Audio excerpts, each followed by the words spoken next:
यं ब्रह्मा वरुणेन्द्र रुद्र मरुतः स्तुवन्ति दिव्यैस्तवै वेदैः साङ्गपद कर्मोपनिषदै गार्यन्ति यं सामगा ध्यानावस्थितं तद् गतेन मनमा पश्यन्ति यं योगिनी यस्यन्तं न विदुषुरासुरगणा देवाय तस्मै नमः श्रीमञ्चन्दन चर्चित जलपो शुक्लाम्बरा मल्लिका मालालङ्कृत कुण्डला परविलसन् मुक्तावली शोभिता सर्वज्ञाननिदान पुस्तकधरा रुद्राक्षमालाधरा वाग्देवी वदनाम्बुजे वसतु मे तरलोकै माता चिरम् मूकं करोति वाचालं पङ्गुलङ्घयते गिरं यत्कृपातहं वन्दे परमानन्दमाधवम् नमो भगवते तस्मै व्यासाय मिततेजसे यस्य प्रसादच्छामि नारायण कथामिमां नारायणं नमस्कृत्य नरं चैव नरोत्तमं देवी सरस्वती व्यासं ततो जयमुदीरयेत्। अथ अष्टविंशोऽध्याय। कुमारजी आज्ञा गर्नुहुन्छ हे अगस्त्य मुनि। त्यसपछि ती कपिल ब्राह्मणहरूले भात लिई चन्द्रावती ब्राह्मणी गएको स्थानमा पुग्दा भए। चन्द्रावती ब्राह्मणीले कपिल ब्राह्मणहरू आएका देखेर मलाई पनि केही ल्याइदिऊ कि भनेर सोधिन्। अनि ब्राह्मणहरूले हे पापिनी, त अत्यन्तै पापिनी रहेछस्। तेरो निमित्त हामीले बहुतै लज्जित हुनु पर्यो। कसरी भने तँलाई दिन भनेर हेर्दा राजाको सम्पूर्ण भण्डार नै सुकिगयो। यति भात महारानीलाई भनेर पकाइराखेको रहेछ, त्यही ल्याइदिएका छौँ भनी अघिल्तिर राखिदिए।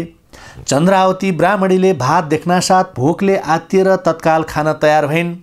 अनि ती दुई भाइ ब्राह्मणले भने हे पापिनी, यस्ता अवस्थामा परेर पनि तँलाई धर्मको चेष्टा रहेनछ, मुख धोएर खा। तेरो अवस्था देख्दा हामीलाई दया र करुणा भयो, तँलाई उपदेश दिन्छौँ। सुन, निरञ्जन निराकार श्री स्वस्थानी परमेश्वरीको व्रत पूजा गर। त्यस व्रतको प्रभावले तेरो उद्धार हुनेछ।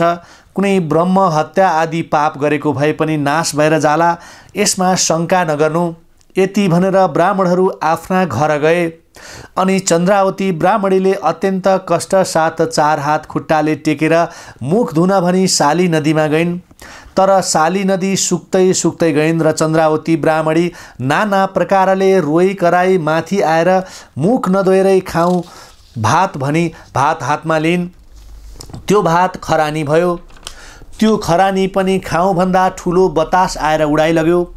अनि चन्द्रावती काटेको वृक्ष झैँ ढल्दा झैँ ढली भूमिमा परि अत्यन्त कष्ट पाई झन्डै 1 वर्ष जति साली नदीका किनारमा मूर्छा हुने र कुनै बेला चेष्टा हुने स्थितिमा दुःख भोग गरिरहिन्।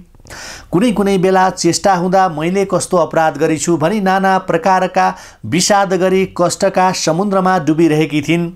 त्यसपछि पौष शुक्ल पूर्णिमाको दिन आयो र स्वर्गबाट अप्सराहरू श्री स्वस्थानी परमेश्वरीको व्रत आरम्भ गर्न साली नदीमा स्नान गर्न आए।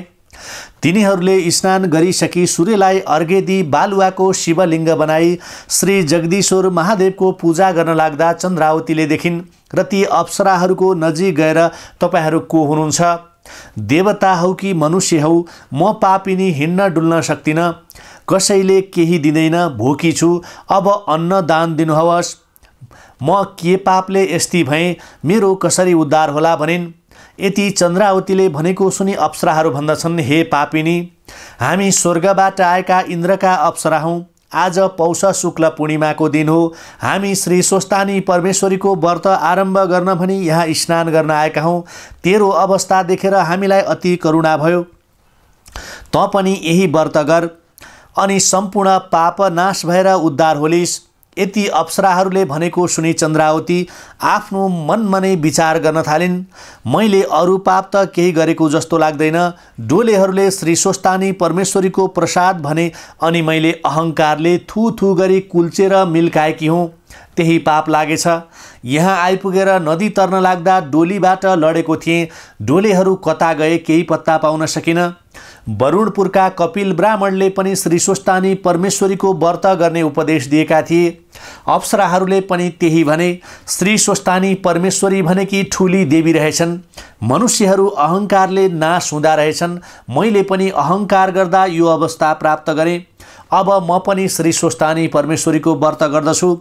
यस्तो विचार गरी अप्सराहरूसित उनले भनिन्, हे अप्सरा हो, श्री स्वस्थानी परमेश्वरीको व्रत विधि आज्ञा गर्नुहोस्, म पनि व्रत गर्दछु। अनि अप्सराहरूले भने, हे पापिनी, आज पौष शुक्ल पूर्णिमाको दिन हो। आजैदेखि हात खुट्टाका नङ काटी पवित्र भएर एक भक्त रही, एक चित्त रही महिना दिनसम्म नित्य मध्याह्न कालमा श्री महादेवको पूजा गर्नु। सकेदेखि श्री स्वस्थानी परमेश्वरीको कथा सुन्नु, नसके मनले उनैलाई सम्झनु। अनि माघ शुक्ल पूर्णिमाको दिन अष्टोत्तर 100 रोटी, अष्टोत्तर 100 अक्षता, अष्टोत्तर 100 बेली पुष्प, अष्टोत्तर 100 यज्ञसूत्र, अष्टोत्तर 100 जातका फलफुल तथा अन्य नाना उपचार तयार पारी तामाको थालीमा ओमकार लेखी गंगा जलले स्नान गराउनु, पञ्चामृत चढाउनु, वस्त्र माला पहिराउनु, धूप दीप नैवेद्य फलफुल कस्तुरी मेवा मिष्टान्न र जे सकेको द्रव्य भेटी चढाउनु। अनि एक चित्त भएर श्री स्वस्थानी परमेश्वरीको ध्यान जप गर्नु, अर्घ्य दिनु। अनि हे ईश्वरी भनी मनमा चिताएको वरदान माग्नु। त्यसपछि 100 मा 8 रोटी, 8 अक्षता, 8 पान, 8 यज्ञसूत्र, 8 कोडका सुपारी समेत आफ्ना स्वामीलाई दिनु।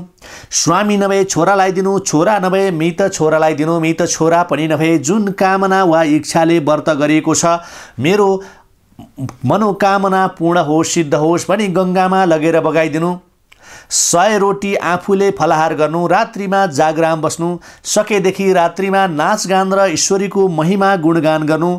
यति गरिसकेपछि तेरो सम्पूर्ण पाप नष्ट भएर सबै कष्ट नाश होला तथा इच्छा सिद्धि हुनेछ। हे पापिनी, अन्यथा नमानेस्। अब हामी जान्छौँ भनी अप्सराहरू स्वर्गपुरी गए। हे अगस्त्य मुनि, त्यसपछि चन्द्रावती ब्राह्मणीले अप्सराहरूको उपदेश अनुसार शाली नदीमा स्नान गरी एक भक्त रही, एक चित्त गरेर नित्य मध्याह्न कालमा श्री महादेवको पूजा गर्न लागिन्। श्री स्वस्थानी परमेश्वरीलाई हृदयले सम्झिरहन्। यस प्रकार व्रत गर्दा चन्द्रावती ब्राह्मणीको बिस्तारै बिस्तारै पाप पनि घट्दै गयो, कुष्ठरोग पनि निको हुँदै गयो। महिना दिन भयो र माघ शुक्ल पूर्णिमाको दिन सम्पूर्ण सामग्री तयार पारी अप्सराहरू श्री स्वस्थानी परमेश्वरीको व्रत गर्न फेरि शाली नदीमा आए। अनि चन्द्रावती ब्राह्मणीले देखिन् र अप्सराहरूको नजिक गई, हे अप्सरा हो, तिमीहरूको आज्ञाले पौष शुक्ल पूर्णिमाका दिनदेखि स्नान गरी एक भक्त रही नित्य मध्याह्न कालमा श्री महादेवको पूजा गर्दै आइरहेकी छु। अब पूजा गर्नलाई मसित सामग्री केही पनि छैन, कसो गर्ने भनिन्।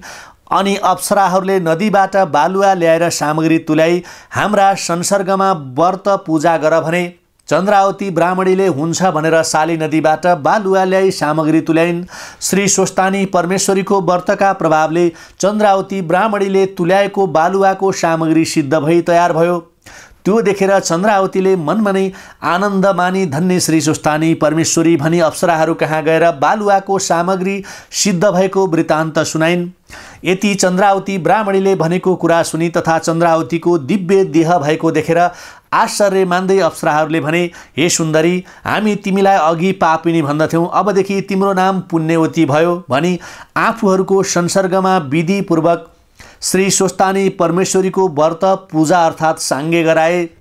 चन्द्रावती ब्राह्मणीले पूजा गरिसकी हातमा अर्घ्य पात्र उचाली स्तुति गर्न लागिन्। हे ईश्वरी, हजुरलाई कोटी कोटी नमस्कार छ। मैले अघि अहङ्कारले हजुरको जो अनेक प्रकारले निन्दा गरेथेँ त्यो अपराध क्षमा गर्नुहोस्। हे निरञ्जन निराकार, हे जगदीश्वरी, हजुर कस्ती भने सम्पूर्ण जीवात्माका हृदयमा बसेर पाप पुण्यको साक्षी भइरहेकी यस्ती हजुरलाई कोटी कोटी नमस्कार छ। हे परमेश्वरी, एक मूर्तिबाट 3 मूर्ति ब्रह्मा विष्णु र शिव नाम भई संसारको चक्र चलाउने आदि स्वरूपा हजुरलाई कोटी कोटी नमस्कार छ। हे भगवती, पृथ्वी जल तेज वायु र आकाशी पञ्चभूत पनि हजुर, अति स्थूल र अति सूक्ष्म पनि हजुर, समस्त देवताकी देवता पनि हजुर, यस्ती त्रिलोक जननीलाई मेरो कोटी कोटी नमस्कार छ। हे ईश्वरी, हजुरको स्तुति गर्न हजार जिब्रा भएका शेषनाग भए पनि, चतुर्मुख भएका ब्रह्मा भए पनि तिनले पनि नसकेको म अबलाले कसरी सकुला। म पापिनीको पूजाले सन्तुष्ट भएर मलाई यस दुःखको समुद्रबाट उद्धार गर्नुहोस् भनी अर्घे दिन पूजा सकिएपछि अप्सराहरूले प्रसाद झिकी हे पुण्यवती अब हामी जान्छौँ भनी स्वर्ग गए। अनि शाली नदीको तटमा खरको झुपडी बनाई चन्द्रावती श्री स्वस्थानी परमेश्वरीलाई मनले स्मरण गरी रात्रिमा जागराम बसिन्। प्रातःकाल भयो र शाली नदीमा स्नान गरी अष्टोत्तर 100मा 8 रोटी 8 यज्ञसूत्र 8 पान 8 कुडका सुपारी सगुन समेत हातमा लिई हे ईश्वरी मेरा पुरुष यहाँ छैनन्, कसलाई दिउँ, मेरा स्वामी नवराजसित चाँडै भेट होस् भनी शाली नदीमा बगाइदिन्। 100 रोटी आफूले फलाहार गरिन्। अनि श्री स्वस्थानी परमेश्वरीको व्रतको प्रभावले सम्पूर्ण पाप नाश भई अघि भन्दा पनि दिव्य स्वरूपकी भइन्। त्यो देखेर मनमनै धन्य श्री स्वस्थानी परमेश्वरी भनी आनन्द मान्दै बारम्बार प्रणाम गर्दै भइन्। इति श्री स्कन्द पुराणे केदारखण्डे माघ महात्म्ये कुमारगस्ते संवादे श्री स्वस्थानी परमेश्वराय व्रत कथायां चन्द्रावती श्री स्वस्थानी व्रत कृतो नाम अष्टविंशोऽध्याय। उपनयतु मङ्गलौ व सकल जघन मङ्गलालय श्रीमान दिनकर किरण निबोधित नव नलिन दल निवेक्षणः कृष्णः काले व्रसनु प्रजन्य पृथ्वी सस्यशालिनी देशोस्यं क्षोभरहितो ब्रह्मणा सन्तु निर्भया अपुत्रा पुत्रिणा सन्तु पौत्रिणः निर्धना सधना सन्तु जीवन्तु शरदं शतम्। तत्रैव गंगा यमुना च तत्र गोदावरी सिन्धु सरस्वती च सर्वाणि तीर्थानि वसन्ति तत्र यत्राच्युतोद्धार कथा प्रसंगः या कुन्देन्दु तुषारहार धवला या शुभ्रभ्रष्टावृता या वीणा वरदण्ड मंडितकरा या श्वेत पद्मासना या ब्रह्माच्युत शंकर प्रभृतिभिर्देवै सदा वन्दितः श्यामा पातु सरस्वती भगवती निशेष जाड्यपहा कायेन वाचा मनसेन्द्रियैर्वा बुद्धयात्मना प्रकृति स्वभावत करोमि यद् सकलं परस्मै नारायणयति समर्पये ततः।